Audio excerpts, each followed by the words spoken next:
Backstage, day 3 of the Austin City Limits Music Festival, joined here by Hozier. We do this every couple years, and you were gracious enough a couple years ago to wake up and play our morning show, our ACL version. You've done the South by version too, so we're not asking you to do anything early in the morning this year. I appreciate that. Thank you.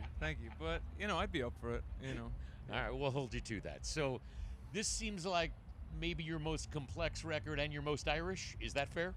I guess in that there's the most. I mean, I've never sang in the Irish language, in Gaelic, so there's that, and there's definitely references to some references to sort of childhood in Ireland, and and then complex. There's definitely a lot of colours on it. You know what I mean? There's a lot of different, a lot of sounds. A lot of different modes. But those are conscious decisions, though. For sure, for sure.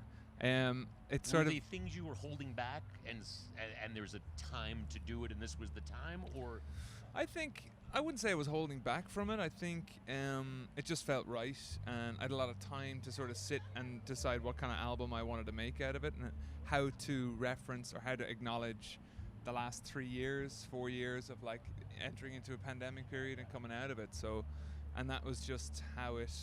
This is how it flowed out.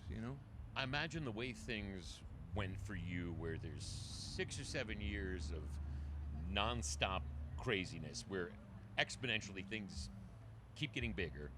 To have the pandemic, which is terrible for everyone, but it might have been good for you to be able to process what happened, to finally have that time to slow down.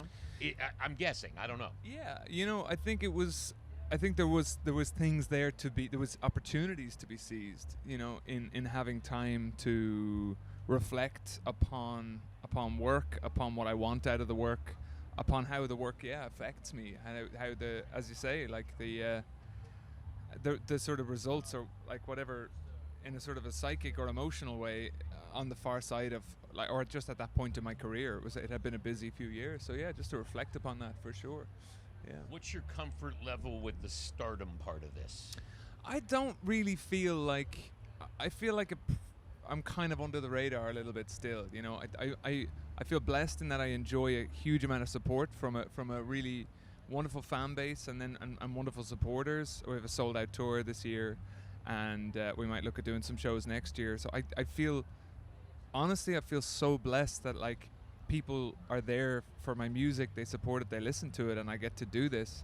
But at the same time, I don't really court anything that is fame for its own sake, and as a result, I feel like I can kind of walk down the street and get a cup of coffee or sit in a bar, and most people don't bat an eyelid, so I feel like I operate a little bit under the radar. I mean, do you feel in some ways that you sort of got away with it? I mean, you could have been just a blues guy, or and I think initially you thought you would be a blues guy.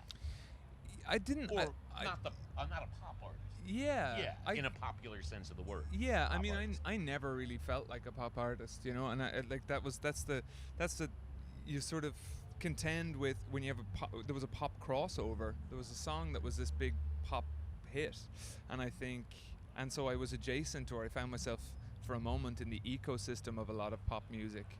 But no, I think I always knew that the work for me, and what I wanted out of it, and what I needed to get out of the work, and also what I just felt the work needed to be, was always primary. You know what I mean? It was always the North Star. So Festivals fun, or just more stressful than fun, or are you a stage fright guy? Like, does it only manifest at festivals? It's okay. Yeah, no, you're good. It's good. It's good. It's different. It feels like a different sort of day. It's a different. What's nice is it's different energy, different crowd energy. You do have to respect the fact that you're sharing an audience with everybody on that bill.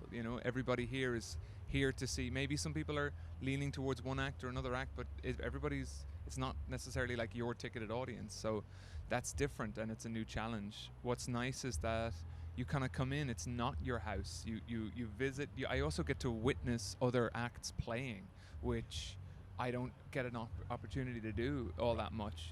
I caught some. This tour is the most chance I've seen. I saw Boy Genius a few weeks ago. I saw Noah Khan a few nights ago, but I never really got to actually see artists do their thing, which sucks. So it's really that's what I love about festivals.